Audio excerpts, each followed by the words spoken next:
Welcome to the latest episode of Five on the Floor on the Five Reasons Sports Network. Thanks for joining us on your favorite podcast app, Google Podcasts, Apple Podcasts, Spotify, and Red Circle. Also, the Five Reasons YouTube channel. Make sure you hit like, subscribe, and turn the notifications on. Also, check us out on Off the Floor. You can find that on Discord. That's where you can communicate with us, with other fans. You can do it all day long. We're now up to 9 different channels. You can also find our promo deals there. You can talk music and culture. And, of course, we've got a trade machine channel. So check it out. It's Off the Floor. We know about all these other group chats. Trust me, you're going to want to be here. The link is posted up right here on the Five Reasons Twitter page at the very top. Also, Five Reasons YouTube and the podcast feeds. Also want to tell you about a great returning sponsor of the Five Reasons Sports Network and Five on the Floor, our friend Mark Delacruz and You Break Wheel Fix. You Break Wheel Fix is Miami's premier wheel repair and refinishing company. 20 years of experience repairing and refinishing damaged wheels from curb rash, bends, and cracks. Juice up your car with a fresh look with custom powder coating colors to set you apart from the rest. They can do all the heat colors. I would not recommend those yellow and black things they did a few years ago. But, the Vice colors, you can still get those. You Break Wheel Fix, located in North Miami, off of Biscayne and Northeast 143rd Street. Fast turnaround times, minimize your car's downtime. Catch You Break Wheel Fix, again, that's with a U at the start. You Break Wheel Fix on all social media platforms, or contact Mark directly at 305-748-0112. And now, today's episode. Down to Biscayne. Yikes. 5 on the floor. Ride for my dogs. Where here's the thing. You can check the score. Hustle hard, couple scars, wearing bubble frogs. Just like Butler said, you in trouble, y'all. Kept the floor playing. Got it all band. Y'all seen the block. Stop with one hand. And Pat we trust. It's power, have the guts. We're here to bring the heat. Y'all can hang it up. Welcome to Five on the Floor, a daily insider show on the Miami Heat and the NBA, featuring Ethan Skolnick, Greg Sylvander, and Alex Toledo, plus others from the Five Reasons Sports Network. All right, welcome back to Five on the Floor. Here's today's floor plan. I'm Ethan Skolnick. You can follow me at Ethan J. Skolnick and at Five Reasons Sports. I got Greg Sylvander. You can follow him at Greg Sylvander. Make sure to check out the episode that Greg, Eternal, and Gad was with us, did after the Heat Magic game, the Heat winning against Orlando 99-96, a throwback game. And now they play Charlotte on Sunday, and that will include a special ceremony honoring Dwayne Wade's Hall of Fame induction. So you're going to want to check that out. Of course, we'll have post-game coverage as we always do. Also, make sure to join us on playback during the game. I can tell you, of all the things we do in the network, that's probably where we have the most fun, to be honest. The podcast is cool. YouTube is cool. We always tell you to join us on Discord, social media. We're everywhere. But playback is where we're on stage. We have a rotating group of about 10 or 11 of us from the network, Five on the Floor guys. We try to pop in there on the road games. We're always on there. And Greg mans a lot of it on the home games, along with others from the network. And again, we're on stage, and you're in the chat, and we take your questions, and we watch the game together. So it's a cool experience, and you really should be checking out playback. I tweet it out every night. Also follow our guy, Eternal Bast. He tweets it out several times a night. So that will make Eternal happy that I told you to do that and to download the app. Maybe Eternal will keep me around in Five Reasons a little bit longer. But today, Greg and I are going to do something that we really didn't have a chance to do. It was just the timing of it. We did a little of this on a post-game episode the other day, but the news of Erik Spoelstra's 8-year extension dropped late. It dropped at night. I will admit I was out at dinner. I saw it. I was like, oh, I'm not going home to pod. I'm not in that kind of condition at this stage. And so we didn't do a podcast that night, Greg, but we did touch on it a little bit. And I want to get into it more because, this is not insignificant. Like, a coach gets hired, a coach gets fired. You do several days of podcasts on it. Right? You look at how he's going to implement his schemes, how he's going to deal with the players, what it means for the structure of the organization. And when he gets fired, the same. What went wrong? Who's going to replace him? Coach gets an extension. It's just like, okay, whatever. It's not whatever, though. Because this kind of thing, Greg, does not happen in sports. And forget the money, because, again, they never typically release money. Again, it got out this time. It's a lot of money. Apparently, it's $120 million. Great for Spo. Okay.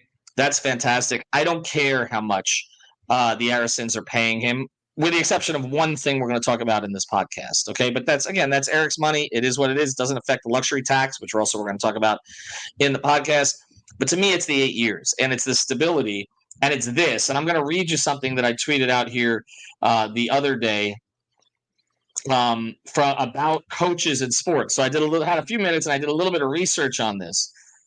The 4 major sports leagues, okay, NBA, NFL, MLB, NHL. Erik Spoelstra is now the 4th longest tenured coach in those 4 leagues, coach or manager, obviously. Here is the list, all right? Greg Popovich, who we know, he did sign an extension, but, I mean, that's not going to be forever here, right? Mike Tomlin, number 2. Ridiculously, there were some questions about whether Tomlin should continue, which is outrageous. That's his 4-win team that he coached to 10 wins this year. And by the way, if a certain Dolphin executive hadn't considered him to be too hip-hop, he might be coaching the Dolphins all of this time. That's another story entirely that I could tell you. John Harbaugh, who just handed it to the Dolphins, is 3rd. I don't think most people would realize that. They talk about the other Harbaugh, but John Harbaugh is 3rd. Erik Spoelstra is 4th. Andy Reid is 5th. And there's a sizable gap between Spoelstra and Reid because, again, Reid was with the Eagles. He joined the Chiefs in 2013. Erik Spoelstra was already in his 5th season with the Heat at that point.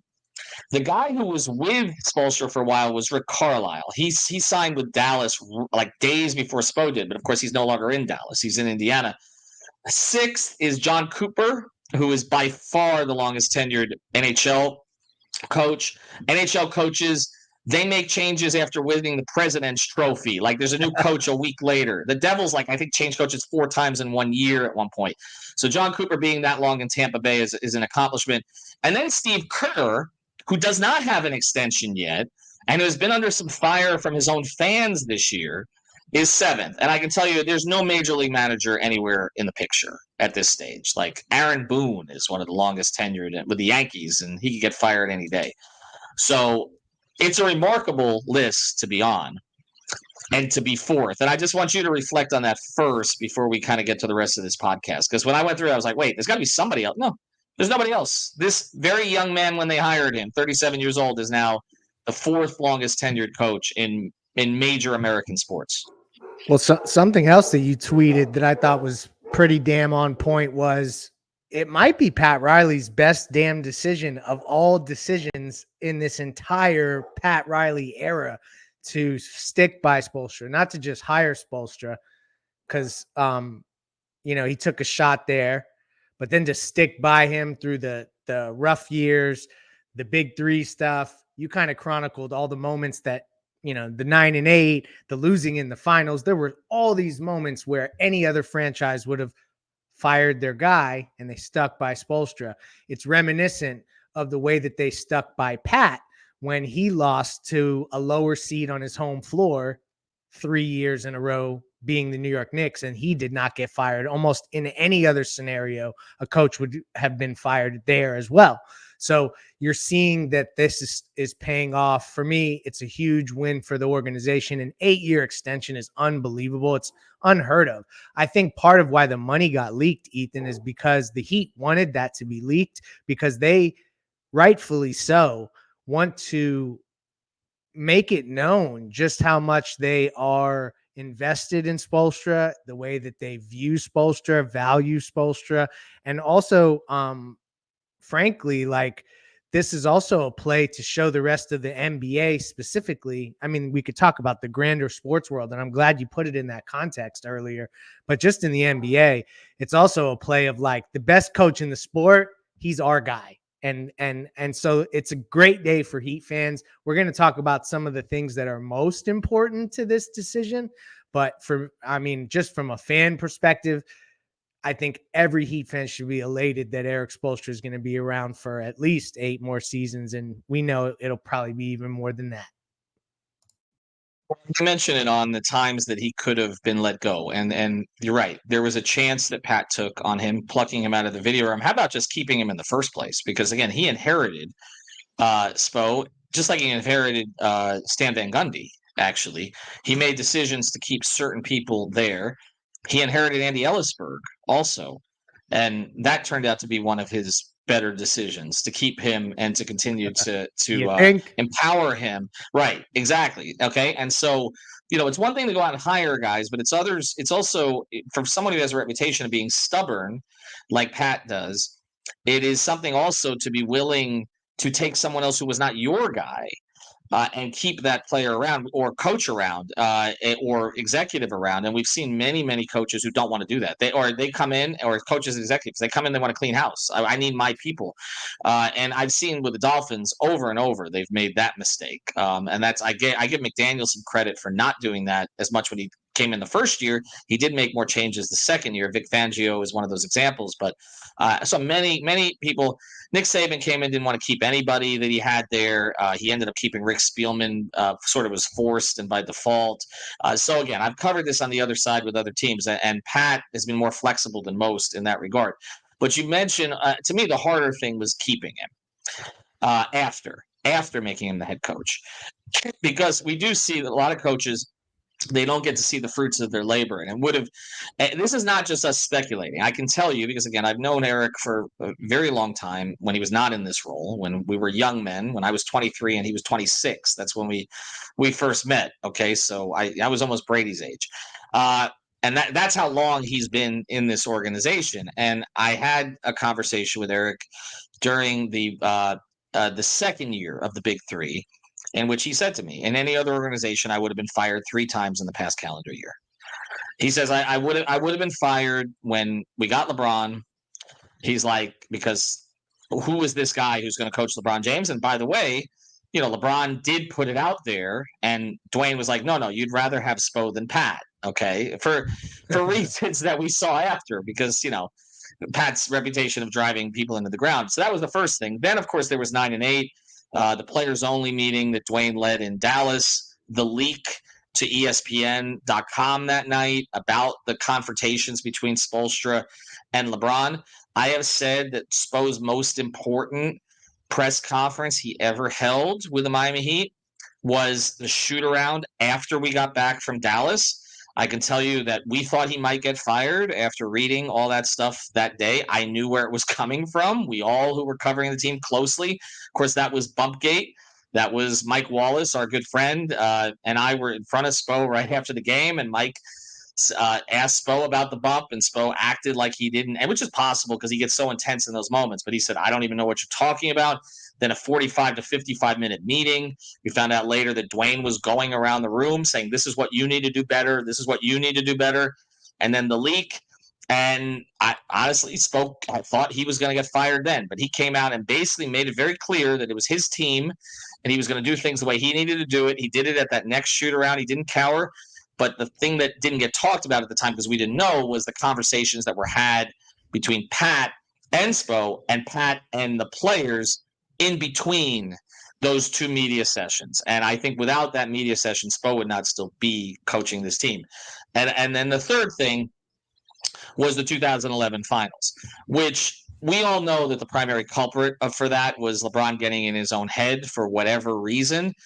But Spo did not have a great series. I think even if you look back at it, and we were critical of him at the time, that Rick Carlisle outcoached him. I don't think there's any question. And to me, the single biggest mistake was the wait to put Mario Chalmers in the starting lineup until Game 6.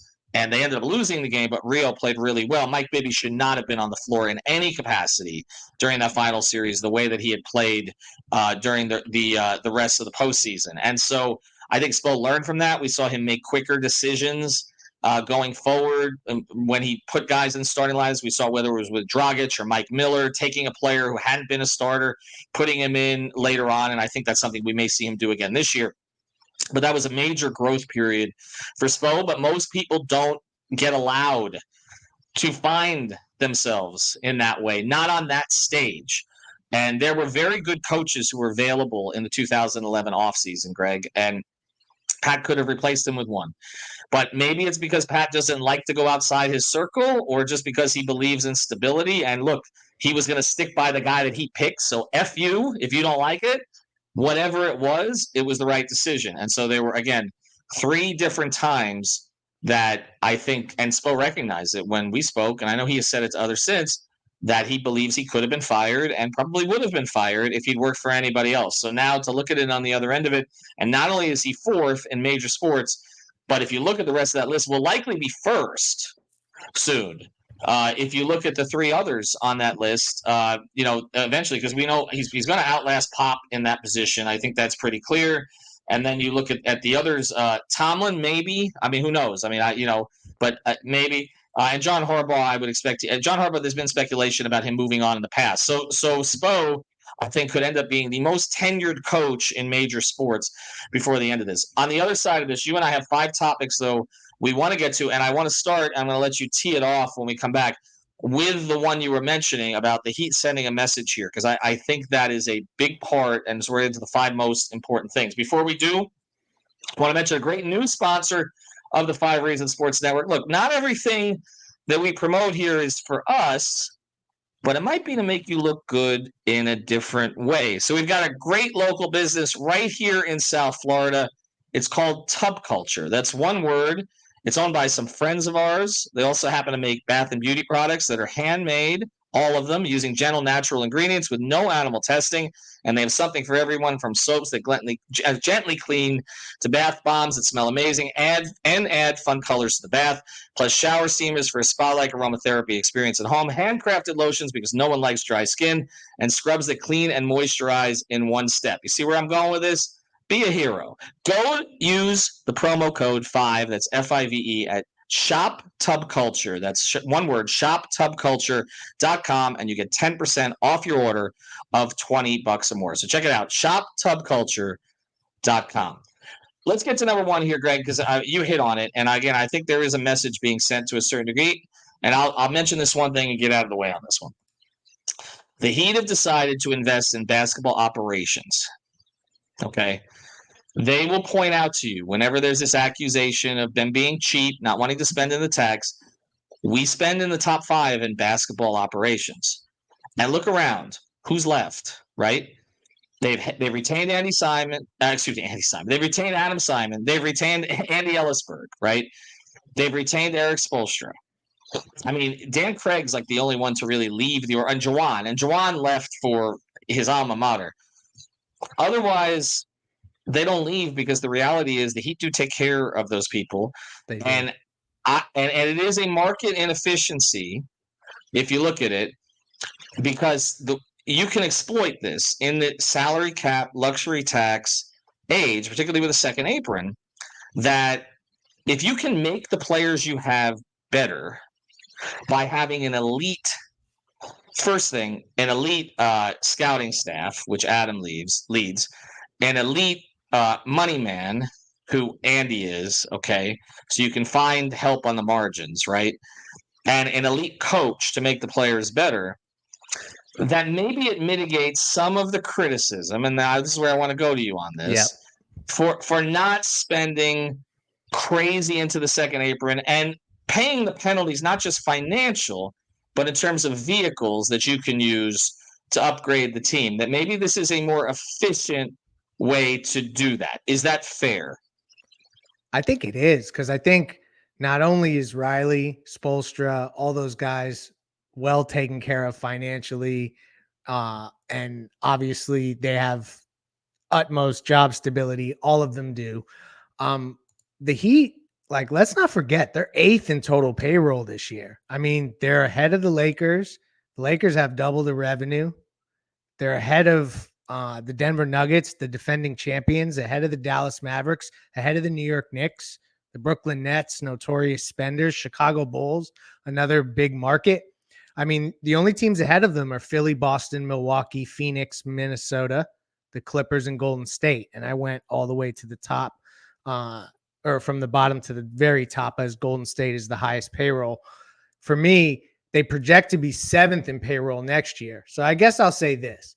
For all of the talk of them being unwilling to pay certain apron charges, I think a lot of that has to do with the roster building, the punitive nature with which they've made the roster building stuff. Like, you can't get a buyout player that makes more than a certain amount of money if you hit over that certain apron, or you can't get a buyout player at all. Like there's all kinds of stuff that they've layered in here. But if you do the two things, what they've done in the front office, what they do in the coaching staff in terms of keeping their people around, taking care of them, and also the fact that they're top 10 in spending just on the roster itself, to me, I think that to call them cheap is off base. I think we should stop doing that. I think that maybe if you want to say that they're sensitive at certain moments to, and I think it really has a lot to do with the new rules, y'all. Certain, really big luxury tax bills. Okay. But I think that they're making up for that with the market inefficiency in the front office. And I don't want to be careful here because I know where some fans are going to go here. There's a segment that say we're carrying water for the organization. So I want to give all sides of this. But I will agree with you that the word cheap is completely wrong. It just is. I mean, there's another organization in town that is cheap. It's not them, and it's not the Dolphins, by the way, because Steve Ross has been absolutely willing to spend. That has not been the issue with the Dolphins over the years. The issue has been some of those he spent it on, and a lot of those have been the front office and coaching type people that it hasn't worked out for. I mean, there's this great celebration of Nick Saban this week, but that's not how I remember Nick Saban. Okay. I remember, because I was covering the Dolphins as a columnist at the time, along with the Heat, I remember the celebration for Saban coming in. They went and got him. Okay, obviously, we talk about that was before Ross. That was Huizenga.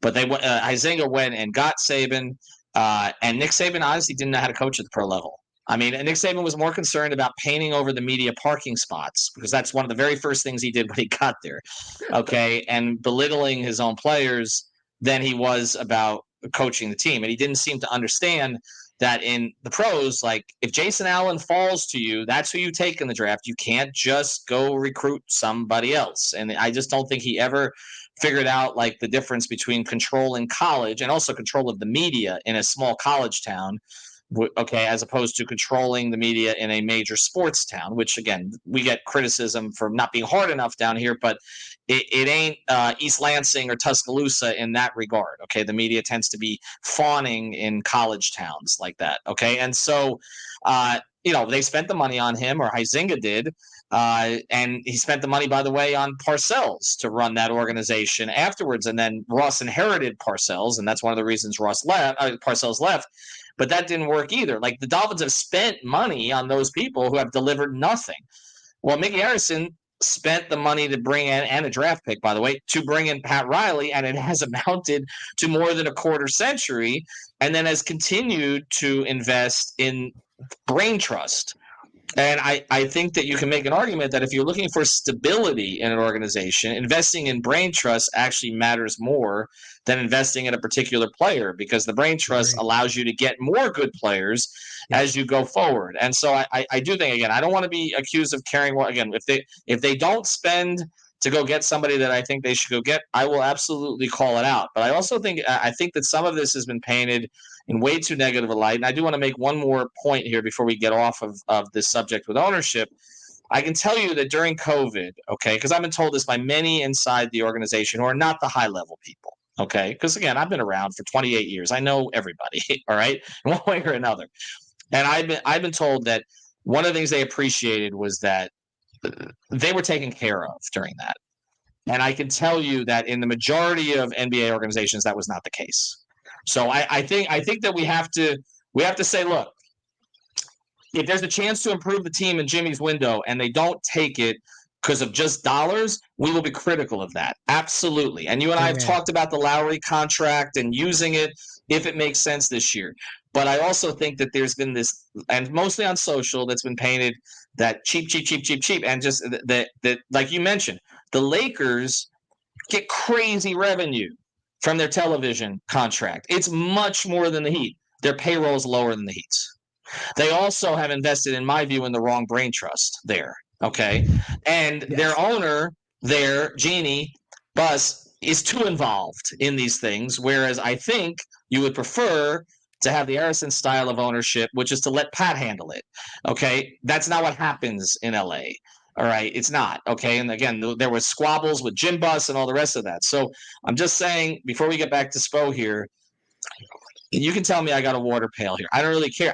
The facts are facts. Okay, but again, if they want to, if they try to shave off the margins and it's not for a second apron reason and it costs them a playoff series, I'll call it out. But right now, I don't think we're there yet. That's just what I want to say. You're objective. I'll carry the water. Don't worry about that. Well, I try I'm to be. I try fine to be doing as objective. I try to be as objective as I can. I'm sure Twitter's going to love me for that one. All right, let's get back to Spo though, okay? Because Spo's a very rich man. Maybe Spo should spend the money on some of these players out of pocket, or at least buy somebody dinner. Because I can tell you that that's not Spo's strength. He has lots of strengths personally, and I mentioned those in a tweet. Also, everybody's happy for him. I'll start with that because he's a good person. I'm not going to get into all the examples in my life, although there are many. I mentioned one, something he did for a friend of mine who covered the team, who I'll always recognize that and appreciate that. But I can tell you that I've had numerous people at the game the other day because I did tweet out that I was happy for him as a person, and I had people who've been close to him who came up to me and mentioned that tweet to me. I was actually in the locker room because they want that to be recognized. That he's a better person than he is a coach, and that's why I think we're pleased, and I think that's why the fan base is pleased. And I don't think I've ever seen. And I remember Firesport.com. I don't think I've ever seen the universal celebration of a man getting paid like this, right? Like it was 99.9% in favor. There's one idiot on Twitter who keeps tweeting at me, well, the $120 million man needs to do this or do that or do that. I'm telling you, that guy's in the minority, okay? You can, again, same thing. You can critique stuff Spo does. We do it here, okay? We do it. We're going to continue to do it. But in the totality, in the macro, to not be happy for him, for what he's achieved, what he's given the franchise, and as he said to me specifically, and it's the only thing I'll share from our conversation, that he considers himself to be a caretaker going forward, that's the way he is going to approach this. And so I'm personally happy for him. And yes, if I don't like one of his rotations, then I'm going to transform myself into Coach Sco for a minute and be an idiot and criticize someone who knows much more than me. And that's sort of how this How goes. could people be upset? I mean, this is a situation where the Heat are going to be competitive now.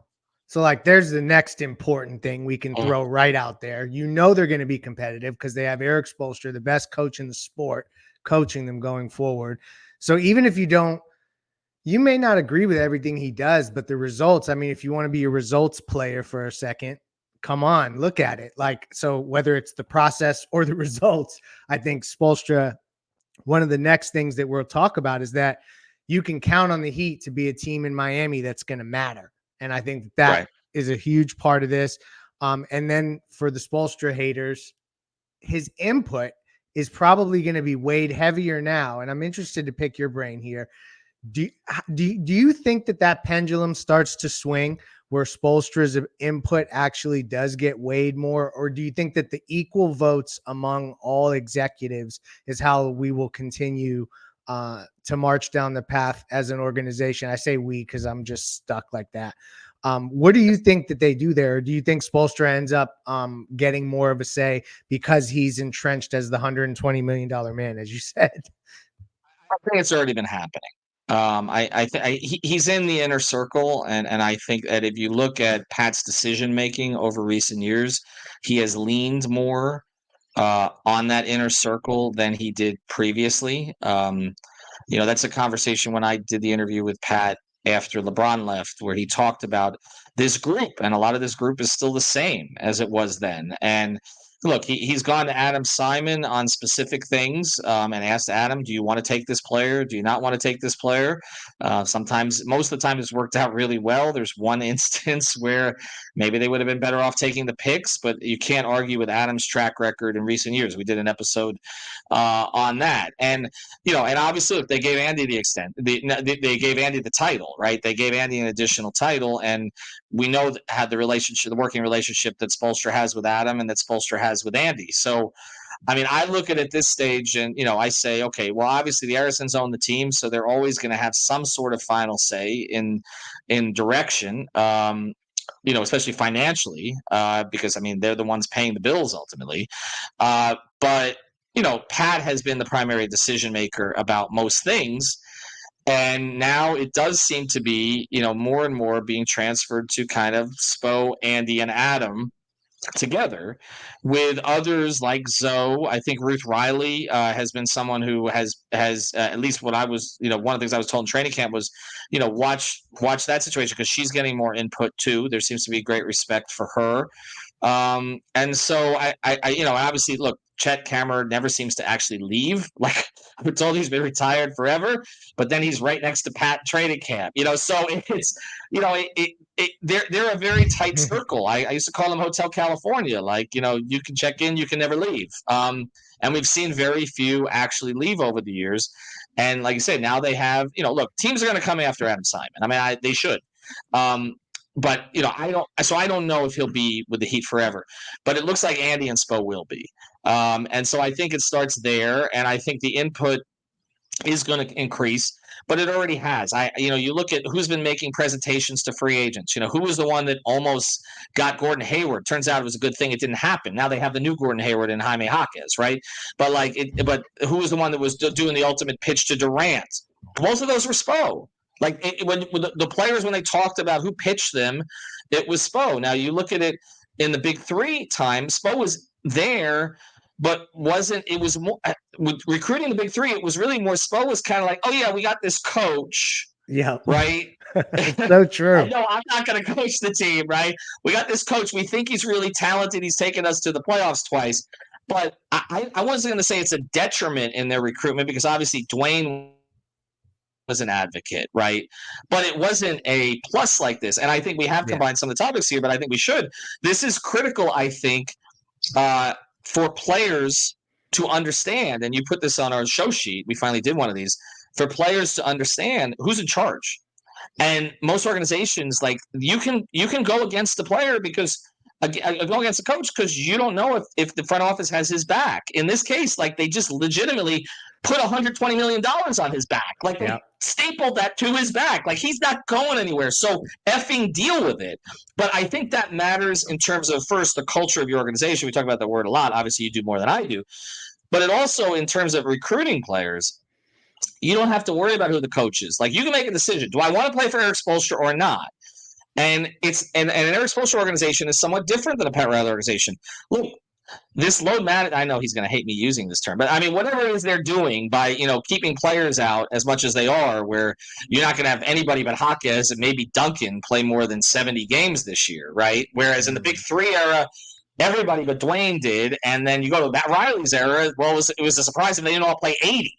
Okay. So the organization has changed. He has tempered some things, and I think that will help with some players. We can argue whether it's the best thing in the regular season for the Heat, but I think that they know who's in charge, and they know how they're going to have to deal with it, and so I think his input increases almost by osmosis, like because again, he's a big reason that a player is going to look at the Heat now for better or worse. I do want to pivot. I'm going to let you handle this to kind of what our last topic is going to be today. And we appreciate our sponsors, Tub Culture and You Break Wheel Fix. And always check out Better Edge. Use the code 5REASONS or 5RSN to get $20 there. I do think also it gives some clarity to the rest of the staff at this point. And that's something that you and I have talked about. Yeah. Because we were like, okay, who's going to be Spo's successor if he ever goes to the front office, or it doesn't appear that's going to happen now for the next 8 years. Now, Dan Craig left. I don't know that was necessarily the reason. Obviously, Dan and Spo were very close when they were coaching together. But you got Juwan's left, obviously for Michigan. I mean, his alma mater. But it looks like to me, Chris Quinn is a future head coach. If not here, then maybe somewhere else.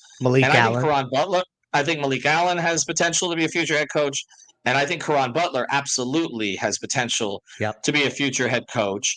So I guess the only possible downside to this, Greg, is, and obviously this is Spo's staff and they love Spo and all the rest of this, but people are, they're human, right? Like they want an opportunity. I mean, do you see this possibly leading to defections on the staff? We saw AC leave, but again, that was to be in more of a front of the bench role in Memphis than he was in Miami.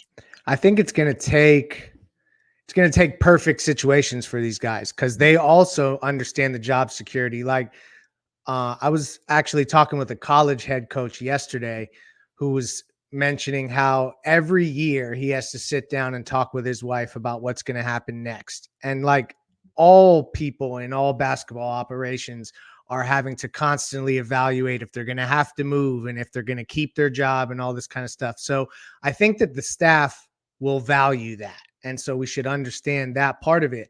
But also, if you don't see an upwards trajectory in succession planning and being able to move up in the organization and become a lead assistant or become a head coach or something like that, as you're seeing all these layers of coaches within the organization, maybe you do see a couple of them try to find a jump up. But I would remind everybody that, like, when there's been guys that have had to go on interviews, Spoelstra's dropped everything he's effing doing, locked himself in a room with the guy and prepped him for the interviews. So I think also, like, there's a part of this where they're going to do right by these like people as people. And so it'll be always a positive thing. But I just think the farm system of coaches, I think you may need to accelerate more and more of these faces. We see the Eric Glasses of the world are going to get more and more opportunities because Wayne I just Ellington, think right? I mean, Wayne Ellington, exactly. Right. Just because I think inevitably you're going to see a situation where some of these guys may try to find some upwards mobility going in another organization as a lead assistant or a head coach. Well, you mentioned what Spo did, and I think that's really important to talk about this. This gets back to kind of where we started with who he is as a person. David Fizdale was, I mean, we talked, he and Craig were close, obviously. I mean, Fizz was his guy during the Big Three era. Like, Fizz was the liaison to the Big Three. And one of the things that Spo's really improved at over the years, because it used to be a constant complaint, I can tell you, and they would complain to me a lot about it, was Spo's communication, like during the Big Three era. And it wasn't just the Big Three guys. It was, the veteran. I'll let you guys guess, but it was like veterans who had big roles somewhere else who didn't hear. One of them might have a podcast with Udonis Haslem at the moment. Another one might be running the Phoenix Suns. They would complain to me a lot before games about not knowing from Spo when they were going to play, if they were going to play, and all the rest of this stuff. And I can tell you that the Big Three guys, like, I wrote a whole piece about this, about how they would go to Fizz. Like, if they had a problem with Spo, they would go to Fizz, and then Fizz would communicate it with Spo. Spo doesn't need that anymore. I think that one of the complaints about him was that he was non-confrontational at that point to a large degree. He's not non-confrontational anymore. We saw that with Jimmy, who probably is the hardest player to manage that the Heat have ever had at that level, okay? And so, he doesn't have that issue anymore. And I think when you look at it, though, when you go back to the Fizz thing, Spo was living at the Ritz-Carlton at the time in the Grove, and you're right. He reserved a conference room, and he stayed up day and night to prep Fizz for the Memphis job. Now, it didn't work out ultimately because Fizz didn't get along with Gasol, and then we know Fizz ended up in New York, and I think Fizz is working in Utah right now, right? Like, but he's not as a coach. But he prepped him for that, and here's why I think that matters. Because the Heat will lose coaches now. I do think so. Okay. I mean, again, we talked about being willing to pay basketball operations and coaching staff, and I think they'll be willing to pay.